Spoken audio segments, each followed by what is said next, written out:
Hey folks, it's your pal Antonio White, and I'm here with Richie Greenberg, my pal over here in the Richmond. Richie, hello, how are you? Hi, great to see you, and thank you for Thanks for inviting joining me. It's a pleasure to be here to speak to you, and hello Richmond District, and hello San Francisco. So, what we want to do here is I want to talk to the candidates who are running for mayor and find out what their intentions are for providing support and leadership in the Richmond district specifically here. So, Richie's been kind enough to join me and discuss some of his thoughts about what we need to do in the area and his vision for the city, and so we're just going to get right to it. You're taking a bit of a different tack than some of the other candidates in a very interesting way. Tell us some of the folks who were endorsing you. So, not only folks, but a party, Yeah. a political party. I am actually a Republican, and I'm endorsed by the San Francisco GOP, the Republican Committee. I'm also endorsed by the Log Cabin Republicans, which is the city's LGBT club, and the SFYRs, the San Francisco Young Republicans. And so here in the Richmond district and on the west side, we have a lot larger voter base and residents who have more conservative views. Families, and a lot of them are Russian, Chinese, Asian immigrants that have come here to the United States with these kind of more conservative viewpoints. And so much of what we have discussed, and much of my platform and my views on everything from crime and quality of education and quality of life, these all fit right in to the Republican platform. Where do you think that you see some advantages for you and for the city overall by taking that approach? Well, what's happened now, as we've seen, is the city has become very divided, as is the whole country. But that's not only not a good thing, but I'm a very centered and centrist candidate and person in general. I'm level-headed, I'm very grounded, I'm not an activist or extremist on to either end. And so when I've gone to these candidate forums and met people on the street, I bring with me, as you can tell, I'm a very easygoing, easy to speak with, calm person, and that's what I would bring to City Hall. What we have seen is City Hall and the Board of Supervisors, for example, they have taken a very hard, radical stance in many ways over the past couple of years, and that's now to the detriment of our city. So we need to bring things back to the center, and that's where I would come in as mayor. I appreciate you speaking with me in particular because I think in these forums and on these talk shows and the news shows, you get a very, tiny sound bites. You don't get a big in-depth sense of who somebody is. You get interruptions at these forums. You get people running up on stage and so on. Yes. What is that like for you, by the way? Just as a curiosity here. You've attended these various forums. Are you feeling like people are really getting a sense of the candidates, or is this a sideshow, or what's your take on that? Well, really interesting. Back at the beginning of the campaigns, because January 9th was the deadline for all of us candidates to officially file the papers and all the reports and pay the filing fee. From that point on, now it then became a solidified 8 candidates. So there's 8 of us that are going into June 5th. And the very first candidate forums that we were all at, we were all trying to gauge each other. And there was a bit of animosity, a bit of distrust, and trying to stake ground. And I was attacked right from the beginning, purely because I was the candidate, the Republican candidate, without knowing anything about me, without knowing who I was, what I stood for, or whether I was a nice guy, as you can see, a nice calm person, or if I was a more hardline radical. And so clearly I'm not. And so the first couple of candidate debates and forums that I was at were a little bit more like a circus. But now that we've gone through a few months, the other candidates can see, and the public, there have been, these forums that I'm at have anywhere from 100 to 200 people up to over 1,000 at the Castro Theater. But now you can see that I make sense. Mhm. And what's really, really interesting to me is that I've been running on a platform of pushing 3 core values that I will take to City Hall: accountability, law and order, and bringing up the quality of life. Those are the 3. And I've been pounding those at every forum that I speak at. And now the other candidates are starting to take some of that wording and they're using it, especially accountability. You did not hear the word accountability until I started bringing it up. Yeah. One thing that I know that folks are talking about is crime, car break-ins. What are your thoughts about the situation that we're dealing with that? Well, it's a really unfortunate situation, and there's no easy answers, but it's all related to enforcement. It's an enforcement issue. And who does the enforcement? It's the police. And we need to be supporting them. I am a firm supporter of SFPD, men and women in uniform. I salute them. I'm actually an auxiliary law enforcement response team disaster service worker. I've trained under the police department. And so I, of course, support them. So the problem is that there just simply are not enough police officers, whether they are uniformed, in a patrol car, walking the street, or undercover. And why is that? Well, back in 1996, there was a meeting and a decision made based on the population levels back then, which was 22 years ago. How many officers realistically do we need on the street in service per se? And that is an outdated number. It's never been updated. The number was around 2000 or 1971. Okay. 1,971. And so that number has never been updated based on our population growing over the years. And so another factor with that is that number back then was to exclude an additional number of officers that's stationed down at SFO, at the airport. But since then, they have broken off, and they are, that group down there, those officers do not respond to issues here up in the city, but they're still included within the 1,971 officers. So it's about 250, I believe, at this point are down there. Plus, we haven't even hit the 1,971 officers at all. And we have a group that it's about to retire very soon. That's right. Right. So yeah, we now are going to have a attrition level. So we're going to be greatly overwhelmed and just not enough cops. So what I want to do is I want to ensure that we have proper funding to keep the police academies going, to maybe add even more additional classes. They of course have to be trained the best, and with tasers. Tasers are coming. The issue then is which policy on when a officer is going to use a taser. There's 2 competing policies there, and they're going to be one of them is on the June ballot. What's your take on that topic? Because I hear a discussion about that, people for, people against. You're supporting tasers. I have been a very firm supporter. Yeah, and what's your take on it? I've talked to a lot of police officers as well. Yeah. So San Francisco is basically the only city in the United States at this point that does not have tasers. And my feeling is we here do not know better than other cities, than other parts of the country on whether tasers need to be used. They have to be used. And it's shocking to anyone else that I've talked to visitors, I've talked to people in other cities that say, what are you talking about? You don't have tasers. What's happened now is a officer, when they're facing a uncooperative suspect or individual, you either have to pull a gun, which we know escalates quickly to a bad situation, or back off, but that doesn't de-escalate the situation.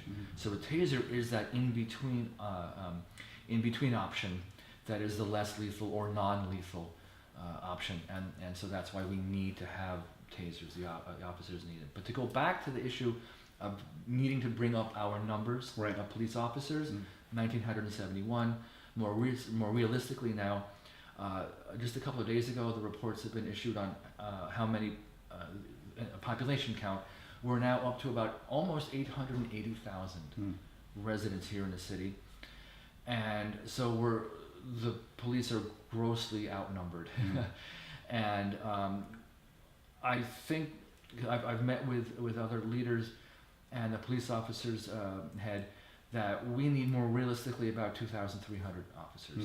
So I want to ensure that we have all of the assets, all of the resources to bring it up to 2,300. Plus the police cars, the patrol cars themselves are in disrepair or out of service, or the computers and laptops that are on board are outdated or in disrepair. So we need a whole restructuring, a whole emphasis on getting the police department up.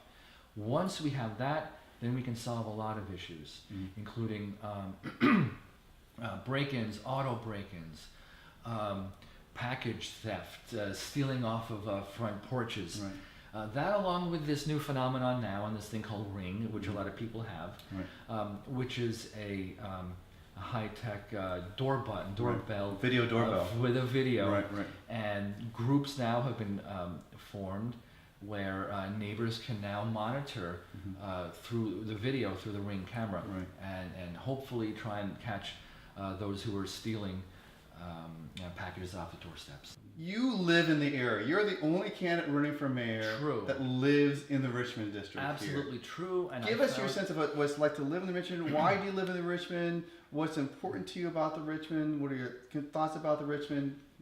And so, I found this out just a few weeks ago when I was joining the other candidates for mayor. I realized, hey, I'm the only person from the whole west side, the Richmond and Sunset. Everyone else is from a different area. And so I love the Richmond. It has a suburban feeling here. The quality of life feels a bit different than it does in other parts of the city, which I want to ensure that we maintain here. And I maintain for everybody, of course, for the whole city. We need to, I want to ensure that we uplift the quality of life, but here as well. And so that means from public safety and transportation, taking care of our children, taking care of the elderly and seniors and disabled. We have a lot of single-family homes here, parking, community transportation, and so much, and storefronts, vacant storefronts. All together, I want to ensure that we make positive change, and I just love the fact that we have we're really close to the ocean here, the beaches, and the ethnic foods along Clement Street, Balboa, and Geary, of course, and world-class museums in both the De Young and the Legion of Honor. I mean, I am a member, my wife and I are members, and it just has a really, really great feeling here. Yeah. Well, let's talk a little bit about, let's break some of those things down. So the merchants and the empty storefronts. I just noticed the other day, just down the street, the AT&T store closed. And they just opened it up last year. The one over in Geary? The one over in Geary. And it's closed up now. Near the post office. They haven't been there for a year. And now they're gone. Yeah. So do you have any thoughts about what it takes to encourage businesses to come in the area, or why these businesses are leaving? What are your thoughts about that? Well, why they're leaving, and then connected to what we can do to try and either keep them here or to encourage others, is a multifaceted problem. Everywhere from it being just simply too expensive. Landlords are trying for the highest monthly rental rates, A. B, how long it takes to get a permit and build out, especially if there's going to be a restaurant or a cafe moving in. The building and planning department in the city here is just horrendously backlogged, and in a sense operating as a rogue agency. How so? And so just one inspector versus another. One inspector will allow a permit to go through quickly. The other will bog down and find excuses. I see. Which we need to have a uniform set of rules, not what is the whim of one inspector, one employee versus another. Also, another problem is dirty streets. Where graffiti, homeless. Now here in the Richmond, luckily we haven't been plagued, and I want to ensure that we don't get. Right. We're starting to get more folks coming into the area, though. Yes, I know. So, I mean that's a whole citywide issue. Yeah.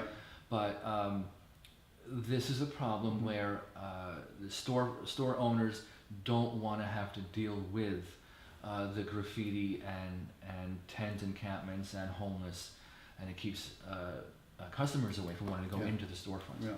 You know, and so luckily we don't have that much of an issue here in the Richmond, but all combined, we need to have a whole rethinking. Plus, and you know, this is not popular to say, and I'm not saying that we should change this, but the $15 an hour minimum wage, plus all these extra taxes and mandates and requirements that are being put on the shoulders of the small business owners is what's either causing businesses to close or move out of San Francisco, or those business ideas are reluctant and say, I don't really think I could afford to open up here. And one last issue too, I would want to revisit this whole formula retail rules. Do you think we have too much in the Richmond district? No. Okay. Well, we have too many empty storefronts in general. But we have some homegrown businesses that are becoming or fast approaching the formula retail. Well, like Phil's, I think, was running into Phil's some Coffee and Wise Sons Deli as well. Of course, yeah. Like, how can you not support them? Right. They're San Francisco businesses. Yeah. How could we now classify it? It just makes no sense to me. Yeah. And we need to revisit that. Yeah. Okay, so let's talk a little bit about, let's kind of tie it into that here is quality of services, quality of life, Muni services. You had some thoughts about that. What's your take with the state of Muni and transportation in general in the Richmond district? Right. So Muni, I again look at it as a rogue agency. That it used to be under the auspices, under the umbrella of the mayor's office and or the board of supervisors, and then years ago it went out on its own per se, and that now needs.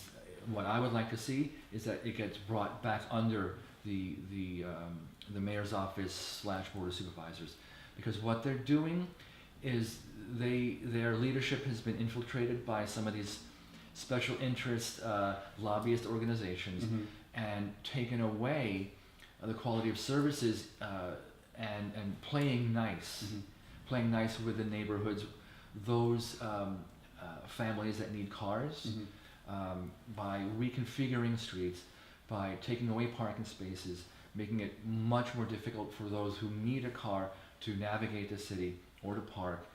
And you know, the Richmond district has a very large number of private homes and families with children who need a car to get their children to school. And what we don't want to have happen is find any reason to push families out and leave. So, need to accommodate everybody. And so Muni, unfortunately, because it's not performing up to what we really need, we need to have an alternative to Muni. But let's look at Muni BRT. Sure. The bus rapid transit. The project proposal on Geary Boulevard, in my opinion, I'm against it because I believe it is way overpriced. The last time I checked, it was about $350 million for this project, just for a couple of miles, to tear up the street, to build center boarding through much of on Geary Boulevard, to eliminate a lane of travel, and to have our seniors and disabled have to make their way to the center island, the raised island that they're going to build, is illogical, way too expensive. It's projected to only save 3 minutes of travel time, which for $360 million, 360, mees it's, you know, $130 million per minute, which is a gross, a waste of money. And for the number of years that Geary is going to be torn up and out of service, it's going to absolutely kill the businesses on Geary Boulevard. Yeah. Well, so there's 2 points so one is alternatives to Muni to improve this area. So for instance, we have the Ford vans, Chariot, the Chariot, which I have used a few times. Okay, and then we have Uber and Lyft and so on. Should these people be playing nice together? Should Muni adopt some of these approaches here? Can these groups work together? What is your take on that? Well, firstly, I believe that we should not be concentrating solely on Geary Boulevard as being the only conduit of public transportation. Of course, we have parallel Yep. lines north and south of Geary, and I think they're underutilized. So So you're talking Fulton, California. Fulton, the 5 Fulton and the 5R, that's primarily how I commute back and forth. My office, I live here in the Richmond, Right. but my office is downtown Financial District. So I have to travel back and forth. Right. And so I personally use all methods, Yeah. depending on what's available. Mm-hmm. And I'm happy that the 5 has increased service, so that's good. But we need to improve on the number of actual buses that are serving on Balboa, the 31, and north on Clement. I mean, they kind of cut back on the 2 Clement. But that's a way to take the pressure off of Geary Boulevard, is by adding buses and double length on the parallel streets. What's your So take that on- will help. oh, sorry. But because, not just here in the Richmond, but all around the city, we cannot adequately get around solely by Muni. Yeah. We need to have alternatives. So that's where Chariot, Uber, and Lyft are taking up the slack. Do you mean getting to the other side of the city? I mean, we're talking about all these Yeah. discussions are about getting Yeah. from here to downtown to Market Street, Yeah, but we I can't don't- get to West Portal, we Right. can't get to Bayview, we can't get to There's all kinds been of other many, areas. many times. Even now, I've learned through going as a candidate for office, these different candidate forums and debates in different parts of the city. I cannot get there by Muni. I can't. It would take me an hour and a half to get from here down to the Bayview, areas of the Bayview. Yeah. Crocker, Amazon. I Yeah. was at their rec center Yeah.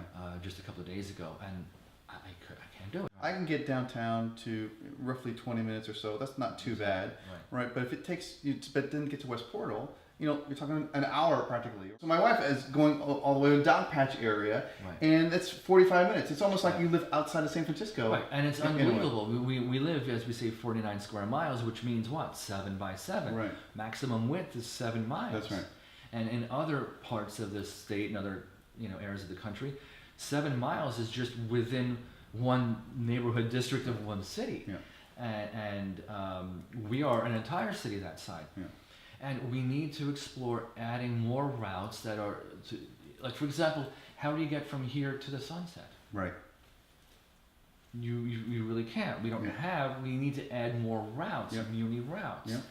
And so until that happens, Uber, Lyft, Chariot doesn't do it. Chariot pretty much parallels. Right. That's right. Yeah, and Chariot, they've all come under fire Yeah. by both Muni supporting groups and people, activists, think that they shouldn't be operating at all in competition with Muni.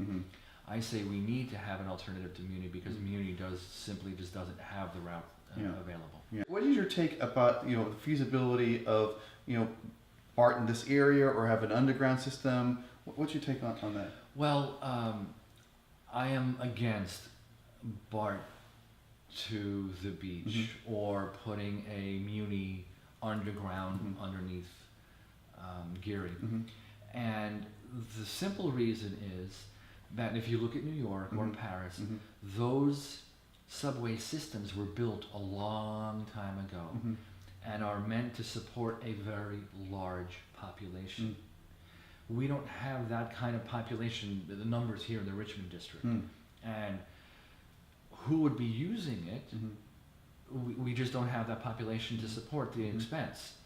And going back to adding more buses along the parallel routes and parallel streets to Geary, we can easily pick up the slack on Geary and take the pressure off of Geary and the 38.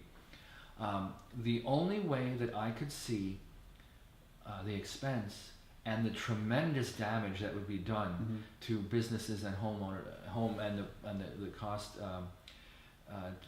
just the cost, would be if there was going to be massive building on the west side here, out near the ocean, Ocean Beach, to put up tremendous number of high-rise apartments there to support building a BART or Muni out to there. which is not going to happen. Yeah. Well, let's talk about that. That's a perfect segue to That's why I SB did 827, yeah? SB 827, Scott Wiener's bill. I am so happy that it was killed off in committee in Sacramento. It's an abomination. It would take away local control of who or how or where or how high apartment buildings or condo buildings could be built. They could be built mid-block, which is well, the whole area would have turned into area. Yeah. The criteria on where to build was based on transit routes and transit hubs and transit intersections, which is basically every other street here in the Richmond, because we're all within a block quarter or two. mile within that transit And we have main transit routes that That's are right. less than a quarter mile, so everything would fit within there. And also, the criteria was not just the quarter mile, but how frequently buses would transverse through there. Yeah. And so if you had a bus line that was running every 20 minutes, every 18 minutes, all that had to be done was have Muni adjust that to make it every 15 minutes past the threshold, and now they could build there, and now it falls within it. Right. And so there's so much wrong with that. We don't want to have a loss of the character of the Richmond district. We have homes here that have been here, from the beginning. And we don't want them to be torn down. We don't want to have any loss of the character here. Well, wait a second, Richie. You hear all over the place through these forums that you're going to and talking to people and so on that the Richmond owes San Francisco to increase density. We don't. You disagree with that? That is complete hogwash. Okay. Where's it coming from? What's your take on it? I don't know, but we don't owe anybody anything. No neighborhood, no district owes San Francisco. We are San Francisco. We all are equal in terms of San Franciscans. We're not a suburb that's outside. We all are part of the city. We have our own unique neighborhood character. We all are proud to be San Franciscans. I love San Francisco. That's the main reason why I'm running for mayor. We don't owe anybody anything. That is complete. I don't know where that came from. Okay, but you're hearing this as well, yeah? I hear it, and anyone that's perpetuating, I'd love to give them a piece of my mind. Yeah. Okay. All right. Good. Well, speaking of peace of mind here, families in the Richmond district, you're really concerned about families leaving. I don't know what your thoughts are about the numbers. What are your main concerns about keeping families in San Francisco, or in the Richmond in particular? Right. I'm very family-centric, family values. I grew up in New York with a very tight family, and the Richmond district, we have a lot of parents, a lot of families, children, and this is really, really important to me, and to keep the character of the Richmond district. We want the best schools, best education. We want safe neighborhoods. We want to be safe for everyone to be able to walk around the streets at night. You were talking about schools in particular too, with school, family and schools. Now, the mayor's office doesn't directly have a control of the school district. That's the Unified School District and the Department of Education. But you can best believe that I'm going to use the mayor's office as a bully pulpit and call out underperforming either schools or policy or indoctrination of students in the classroom, which is one of my pet peeves, on how this is, teachers are creating social justice warriors when instead they should be concentrating on the quality of education, not on taking kids out of school to march for a cause. That's okay, you want to talk about it here and there in school, but we need to have solid performing schools with the math and English and preparing the students for either going on into university, into college, or to a vocation, whichever it is that student is best fitted for. We have no vocational schools. In my dad's day, they had all kinds of them. Right, and we need to bring those back. And there's great jobs for folks in those areas too. We need to bring them back, and studies are showing nationally that we need an option to a university degree that, and as we see, so many students are going into debt once they graduate with a major that is really not needed, not helping them. And yes, when I was younger, we had an option in high school, junior high and high school, with automotive, with carpentry, and so a combination welders, of plumbers, carpenters, great jobs. All of those great jobs, great paying. Great paying. We need more of those, and it's not just trade school, but we could also go to construction companies. Any of those that would be willing to have a apprenticeship. Yeah, of course. We need to encourage them. So my office and any of the other departments, we need to make a public-private agreement partnership to train for a apprenticeship or to get students into vocational. Apprenticeship is an amazing idea. Yes. I mean, there's a lot of union organizations that are doing that to a degree. I'm thinking of the Plumbers Union in particular has a big program for that. Are there areas where the city can support that and help that to grow? Well, that's exactly it. That would be my emphasis. At least one of my opponents for office, another candidate, wants to push everyone into university and have even the state schools free. Well, but that's not for everybody, and free or not, that's not going to help deal with the being underserved with the trades, which is what I want to emphasize as well. We're going to go from children to the elderly. Yes. And we have a large population, of course, as you know, We do. of seniors. Citywide, there is a tens of thousands, almost 100,000 of elderly, and senior elderly and those who are disabled. And so here in the Richmond as well, we have, as you know, a large Asian, Chinese, and Russian immigrant population. Many of them are elderly and seniors. And so I want to ensure that we continue any programs that we have here to support our elderly and to not do things that would upset or take away services. For example, let's go back to Muni. Muni, as part of their plan and infinite wisdom, they want to take away certain key bus stops that are in proximity to senior centers. The 30% of the bus stops they want to take away. Crazy, for absolutely the BRT. ludicrous, absolutely ludicrous. I'm entirely opposed to that. They don't. Why would they want to do that? So I'm thinking of self-help for the elderly.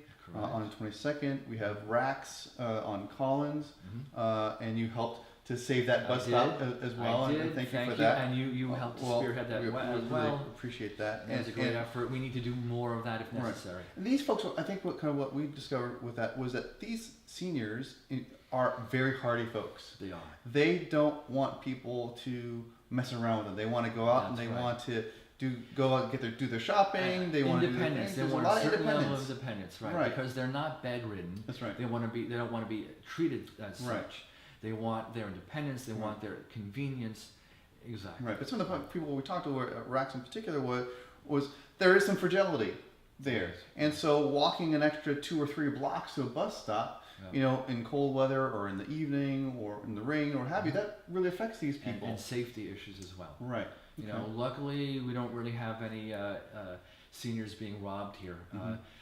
It's very, very small amount if it does happen. I'm really thankful for that, and we want to make sure that they're protected as well. But here's another issue as well, that with any building proposed, any new apartments that are going up, whoever they're going to serve, wherever they're going to be, anywhere in the city and here in the Richmond, we have to ensure that there's responsible building projects that are going to take into account to keep our families here, that they're going to build 1, 2, or 3-bedroom apartment units, not all micro units. Because with elderly, often you have a family member or some other hired help to take care of the elderly and seniors or disabled that need to have a companion. And so if they only build 1 or micro units, that's not going to take care of the seniors or elderly or disabled. And this is a big point of mine as well, that we have to ensure that we build responsibly. We have a big cannabis business, booming in San Francisco. We do. Not me specifically. We but so as you've seen in the area here, And we have smelled. more and smell in the area here. We have more folks in that area, and there's obviously millions and millions of dollars to be made in the area, and San Francisco is moving very fast to be able to benefit from that. There are some concerns that I know that you shared about that. What are your concerns about here? Where does it work? Where does it not work? Right. So the concern is, well, it's a balance between the concerns, safety, quality of life, the neighborhoods, us residents here, and an industry that would bring a tremendous amount of tax revenue to the city coffers. And so it needs to be a compromise, but it also needs to be our public safety and the fears of parents with their children. Those concerns are real. And so, of course, I would oppose opening any cannabis shops anywhere near a school. And we can't have too many. We don't want to turn it into like another phenomenon as we see like boba teas all over the place. 2 or 3 on every block. It needs to be. You're going to upset a lot of folks who love their boba tea, though. Well, but you know what? They've already saturated the market, Okay. and you see boba tea places that are closing. Okay. You see them already. The revenue versus public safety and concern. It is a problem, and so what I've seen ever since it's become legalized now is a lot of these candidate forums that I've been at. There's always these cannabis representatives from the industry trying to hand out their business cards to all of us candidates. There's 8 of us candidates, and they're trying to get on good terms with us. And so the good terms with me would be okay, but we need to really look at what the neighbors want, what the concerned parents want, because it's not only up to me. I don't want to do something that is going to really upset the balance. It's not fair to look at the cannabis industry says we want to be here, but you're too close to a school. Right.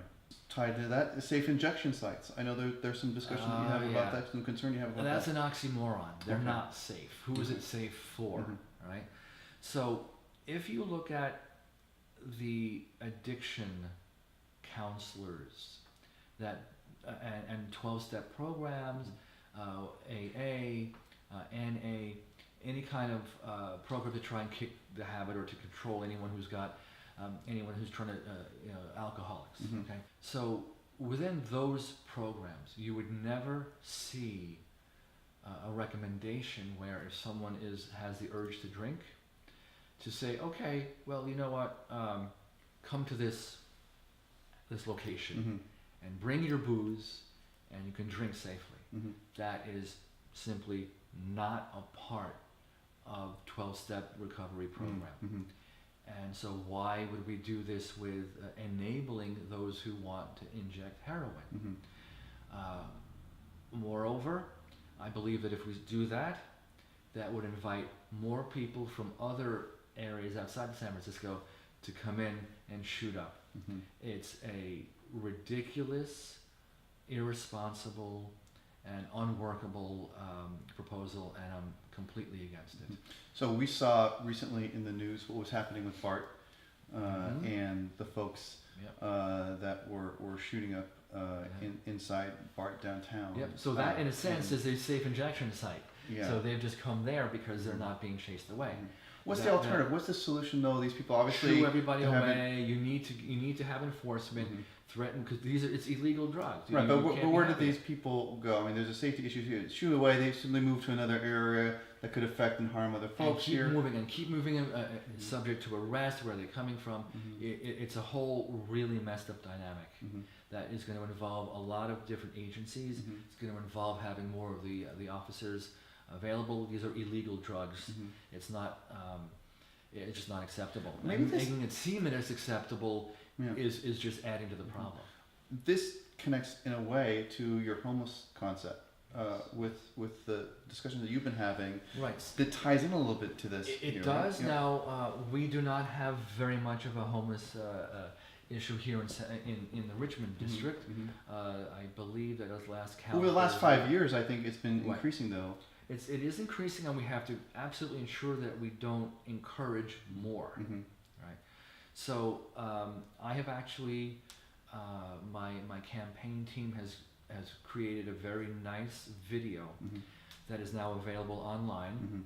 If you go to my website at richiegreenberg.org, you can see it right there. It's one of the centerpiece hallmarks of my campaign for office. Okay.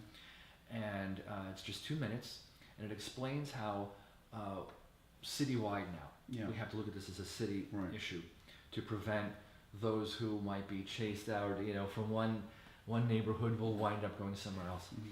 So within days of being sworn in as your next mayor, I will declare a state of emergency, and I will focus assets and efforts to immediately get those who are the most chronically homeless off the streets. The most chronically homeless are those who are physically living on the streets, and those who are living in squalor and tattered clothing. So what you would see after a disaster, after a hurricane, after an earthquake, just like what we saw in Texas and Florida and Puerto Rico, FEMA would come in federal with FEMA trailers. These are like temporary homes, 2 or 3 bedrooms.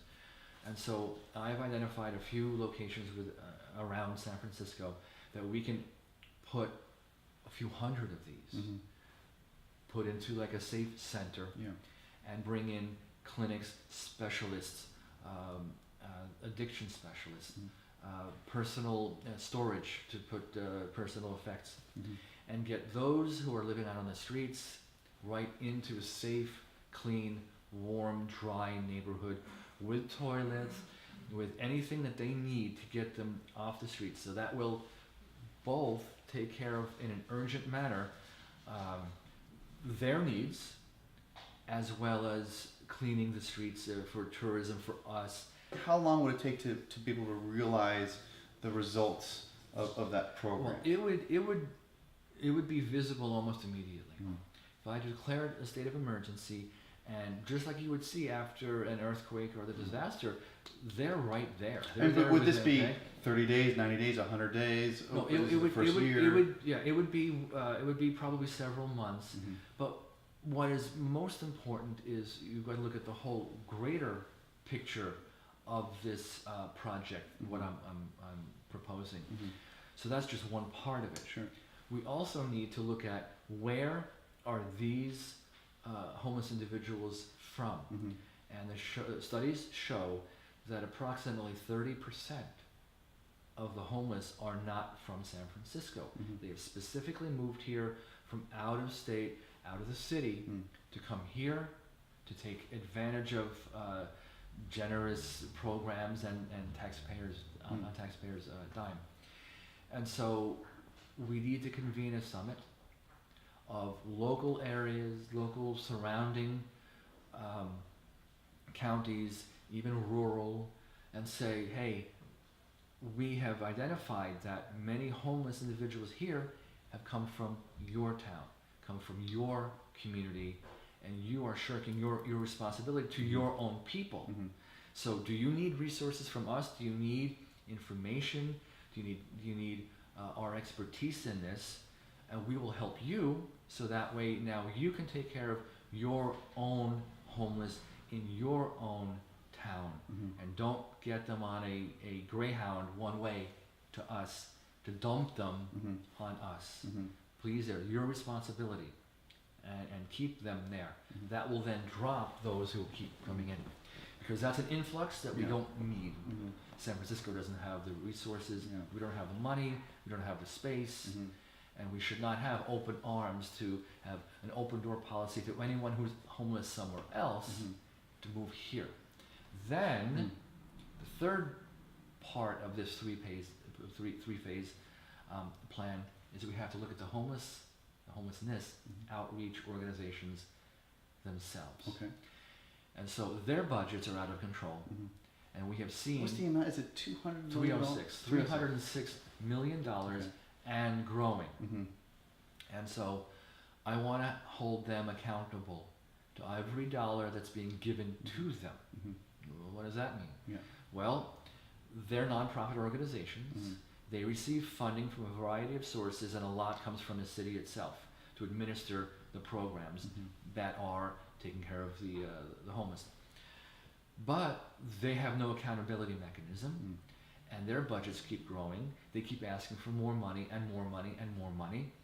And so there have been studies done and finger pointing saying that the homeless outreach organizations, they themselves are perpetuating the homelessness problem because they are operating as if they are a for-profit business. So they have CEOs, they've got employees, and they just want more and more homeless to be here so that way they'll receive more money and they'll perpetuate their paychecks, keep their own businesses going. This is unacceptable. This is not how it should be addressed, and we need to install and instill accountability with goals, with a checklist, and this is what I'm going to do as well. We're going to have a summit and say, all you guys, everyone here who's doing the outreach and rendering services to our homeless, we're going to rein in their spending, and any of these homeless outreach organizations that resist or are underperforming, then the city is going to cut ties and stop doing business with them. We only want the best, most responsible organizations helping our homeless and who we work with. Well, Richie Greenberg, thank you so much for joining me today. Really Thank appreciate it here. If you'd like more information about Richie's campaign, go to richiegreenberg.org. .org. And Richie, thanks again. Thank Good you luck to you. so much, and I'm so happy to be here, and thank you. It was a pleasure. We'll see you next time. Thank you. Thank you.